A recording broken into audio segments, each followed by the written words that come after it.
All right, guys, welcome back. Just back from vacation, but welcome back to the channel. Welcome back to another drive on FSD version 12. Unfortunately, we did not get 12.5. They're actually validating that against hardware for Model Ys, which is a very interesting choice.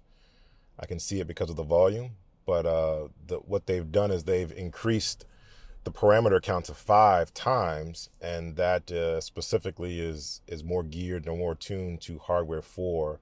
And I think there are some hardware limitations for hardware 3, which requires further optimization for them to give it to hardware 3. So those of us, including myself, with hardware 3, we're sort of out of luck for now, and we have to sit back and watch everybody else with 12.5. Boo-hoo, first world problems, I know. We've been getting early builds for the longest time. It's okay.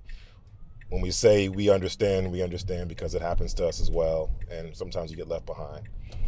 So we're still on 12.4.3, which is still a really, really good build, and 12.3.6, a lot of people are still on that. So if you have one of those two versions, you're still in good hands. 12.4.3 is a lot better, being hands-free, than 12.3.6. So stay tuned and sort of grin and bear for a little bit longer. But if you're on 12.4.3, I don't think you're missing anything that much in terms of the usability of FSD at this point in time. It's a lot smoother out here, but again, it's still a great build.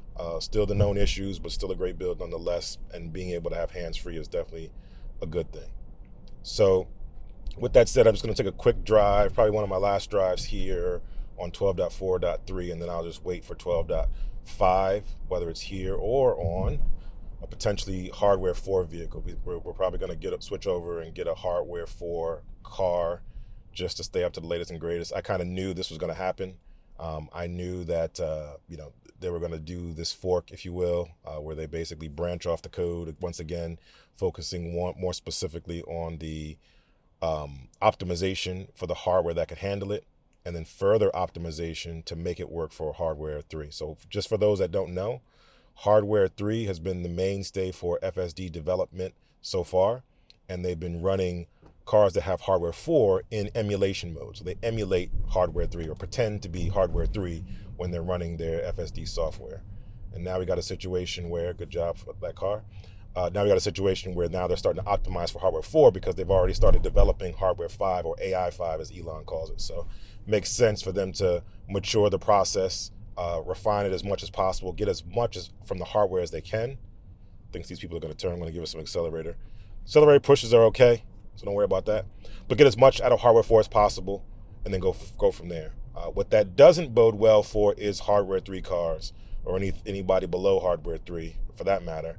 But I think you guys, if you've been in Tesla family for a while, you kind of know how it rolls, where you kind of have to keep up with the hardware, despite the claims that Elon and team make. I know they have good intentions in trying to accommodate everybody, and good intentions of what they're trying to do, but they're going in uncharted territory, and they don't know what they don't know in terms of this technology, and it's going to require more compute, plain and simple. I knew that a while ago, which is why we've upgraded cars over time from hardware 1 to hardware 2 to hardware 2.5, now hardware 3, and now we're looking to make a change for hardware 4 as well. So we know the game. If you're new to Tesla, that is the game. Despite what the claims and talks are, there are limitations in hardware.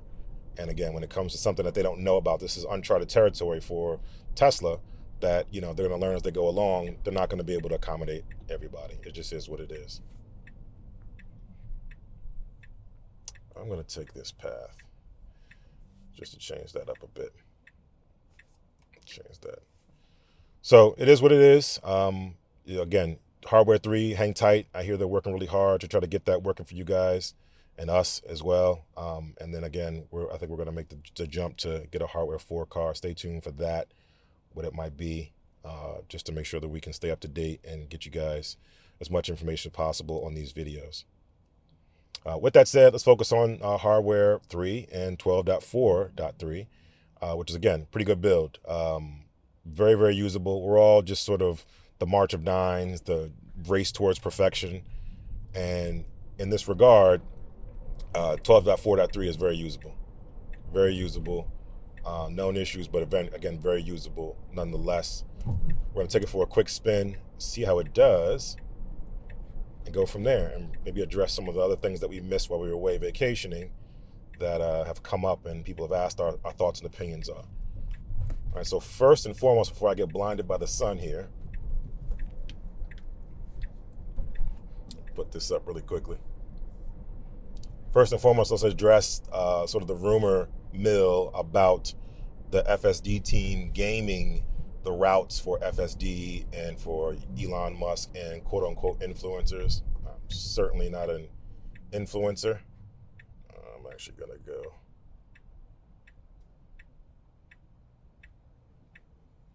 It's gonna take me that way. It's fine. I'm certainly not considered an influencer. I'm not intending to influence anyone.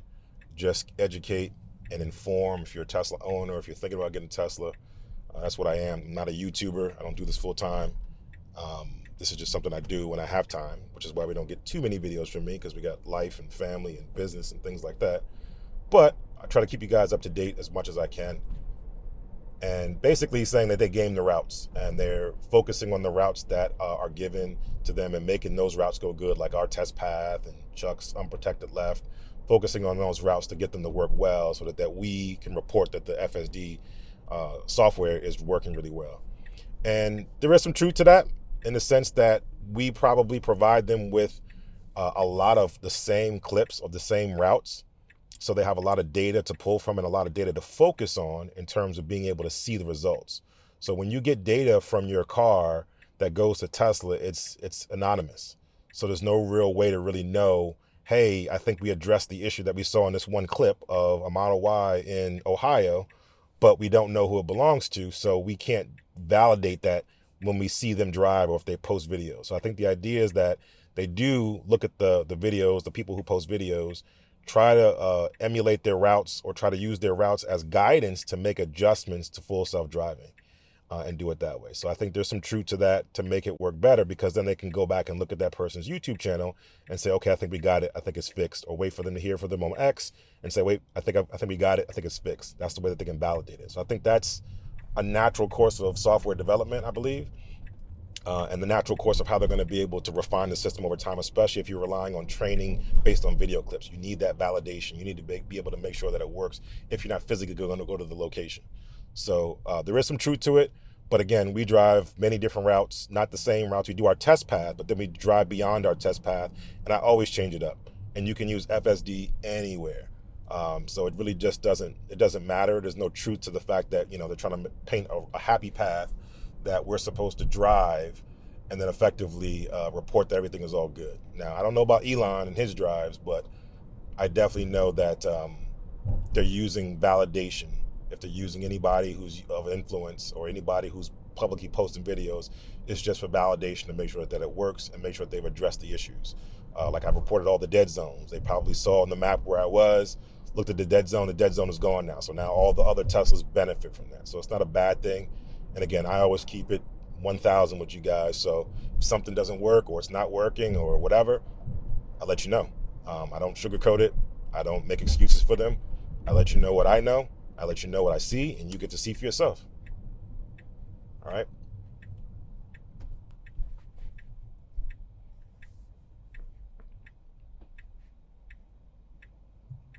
But at the end of the day, you got to ask yourself, if you're thinking about subscribing or thinking about using it yourself, you can always use it yourself and test for yourself. You know that this is going to work better in some places than others based on where they get the most training data from. Again, that's the method here when we're talking about, making the car perform better, making the software perform better based on data. And that data is the video clips of thousands, hundreds of thousands, millions of Teslas across the globe, or across the US at least, and Canada, that can provide that information and supply it to the fleet. Oh no, might need to disengage here. Oh no.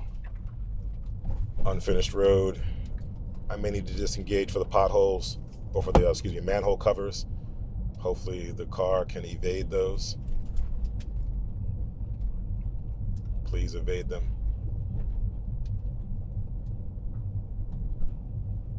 But so far, it's been really impressive to see. This one's we're not gonna evade that one. I'm gonna take over on that one. I'm going to take over all this. Pretty impressive to see how it is getting better over time. I don't know how, I don't know what the method is, but the more I use it, the more it starts to impress me and show me different ways that it can work. And obviously there's scenarios where it doesn't work. I've seen it make adjustments for potholes. I've seen it make adjustments for uneven roads. I've seen it make adjustments for other things and debris in the road. And obviously this is a tough case because it has to evade the manhole covers in a way that doesn't obviously compromise the drive or compromise the tires or wheels. And this is something that's sometimes challenging for humans to do as well. So I'm not too concerned about it. But another edge case there. I'll go ahead and just flag that whole section just so Tesla gets those clips and sees, what it is I'm trying to navigate. But yeah, very usable right now. Not much more I can say on that. You just got to see for yourself. You got to use it for yourself. Hopefully they get another free trial with 12.5 when it goes out wider and for all hardware it is applicable to. But we'll see what happens. Seems like auto offset is still busted in the latest version 12.5 from what I've seen and heard so far. But I think that's going to be one of the biggest issues to deal with when it comes to trying to perfect this version, right? It can be very smooth and comfortable, and that's great, but it has to know when to, basically like the Matrix, you have to know when to follow the rules and when to bend them. And I think it still has a hard time understanding when to go faster, when to go slower, or when to go at the limit. But again, just the recommendation for me is that it should always bias towards the speed limit and go faster as needed or slower as needed based on the cars around it. If there's no car in front or behind it, should just go to the speed limit. If there's cars around it and they're going faster, it can go a little bit faster. Again, not legally, but it can go to the flow of traffic. Okay, slowing down nicely for this person, but the person had already crossed. A little extra precaution there, no worries, no issues. But I think that would fix the problem with auto offset, because right now it just goes faster for random reasons and then goes slower when you least expect it to go slower. And that's what kind of provides that awkward experience, causing me to do accelerator presses. Again, random slowdown here. See that? Speed limit's changing a little bit. It's going to change to 35 coming up. It's going to change to 35, and it's already going 38. Still technically 25, but that's just, it's broken. It's not working as expected. But aside from the construction detour situation, this is as you see, rock solid. No hands on the yoke, no warning.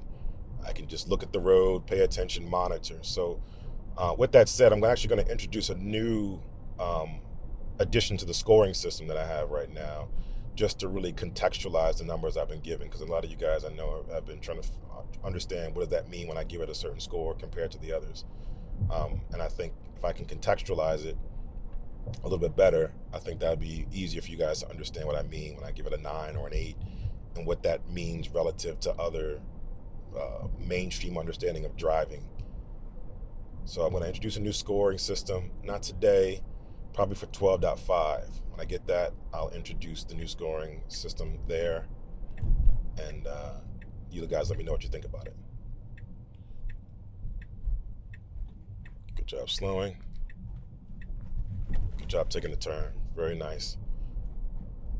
One of the things that I used to do back in the day with like autopilot beta was just marvel at the fact that people around us are like, they have no idea what technology we have. Now that the Tesla community has grown so vast, you guys can all feel that as you have FSD, but it's like they have no idea what level of technology we have. And again, this car is 2021, 2022, a few years old, and it's gotten better over time.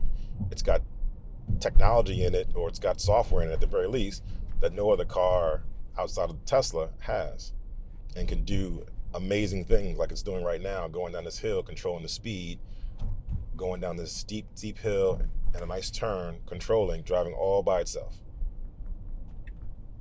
Mind-blowing. That in itself is deserved of recognition, praise, accolades, all of that.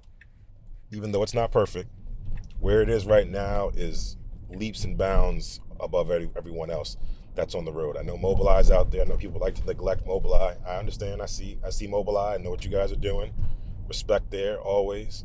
But the level of data that Tesla has is unmatched. And to be able to have this on the road now versus Mobileye still working to get it on the road to some level. And it's not conditional. It's not map roads. It just works everywhere and goes anywhere is very impressive. See what happens. See if it can read the signals for someone letting it go. Model 3 didn't let me go. Minivan is looking like it's going to let me go. Good job reading the situation. Excellent job. Like that is what I'm talking about. Like that's next level. That is the future. That's riding the future. And that's what I used to say to myself when we were riding autopilot. It sees that car creeping up. It's going extra slow around it because it doesn't know what it's going to do. I can't see. The car can't see. And it's just proceeding. So that is super good. Riding the future. That's exactly what I used to say, and that's what I'm saying now. It's like we're riding the future. People have no idea. But we're going to change that. We're going to actually change that. We're going to start to bring some people out and get their thoughts, opinions, and just sort of just like see what they say, see what their reaction is to the fact that the car can do this.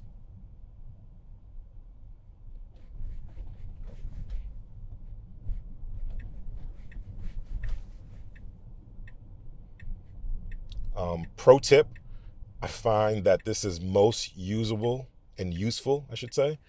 Coming back from a large meal. If you go out and have a large meal and you get that lethargy, FSD is great.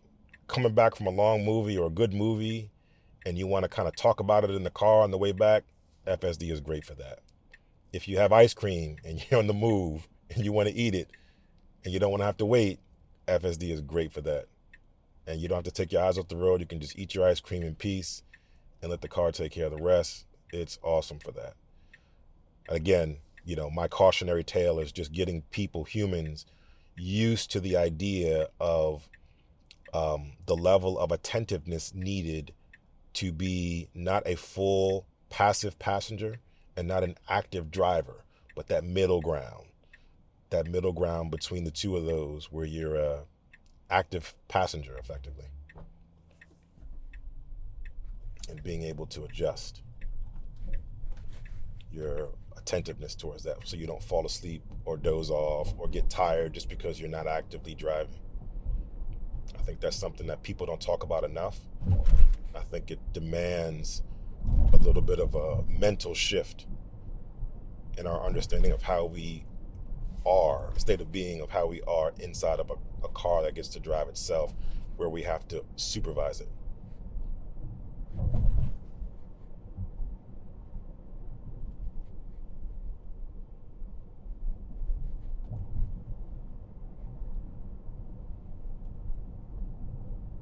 So for those of you that are new that don't have it, didn't quite, I'm sorry, a little confusing there. Got to have your foot hovering over the brake and the accelerator at all times, just in case you need to make a shift. And now auto offset's busted again, 17 miles an hour after that awkward situation, and we're turning in. Is it going to turn in? Let's see what happens. Clear the curb, please. Great job. And we're at our destination. All right. That's it. Let me know what you thought about this drive. I'm not going to score this drive. I'm not going to rate it. I'm just going to let you guys take a look and let me know what you think in the comments about this drive. Obviously, we had to disengage for the manholes, the raised manholes. I didn't trust it with these 21s, so I went ahead and disengaged. Maybe I could have let it go and maybe would have done something. That's great, but I don't want to chance that. All right, but let me know your thoughts in the comments, what you think about this drive.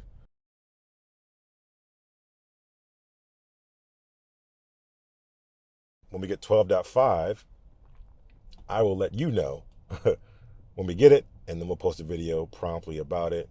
And then also we may be switching up to hardware 4. I talked about that already. So that might be a reality that we need to address as well. So Until the next time, enjoy your day, enjoy your Tesla.